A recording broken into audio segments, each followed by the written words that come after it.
1600ನೇ ಇಸವಿ December 31ರಂದು ಹುಟ್ಟಿದ್ದ East India ಕಂಪನಿಯು ಈಗ ಭಾರತೀಯರೊಬ್ಬರ ಕೈಯಲ್ಲಿದೆ. ವ್ಯಾಪಾರಿ ಸಂಸ್ಥೆಯಾದ ಈಸ್ಟ್ ಇಂಡಿಯಾ ಕಂಪನಿಯು ಬ್ರಿಟಿಷ್ ಅರಸು ಮನೆತನದ ವಿಶೇಷ ಒಲವು ಪಡೆದಿತ್ತು.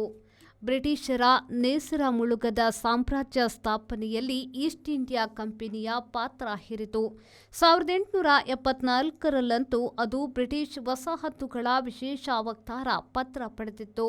ಆದರೆ ಮಹಾಯುದ್ಧಗಳು ಎಲ್ಲವನ್ನ ಹಾಳು ಮಾಡಿದ್ದವು.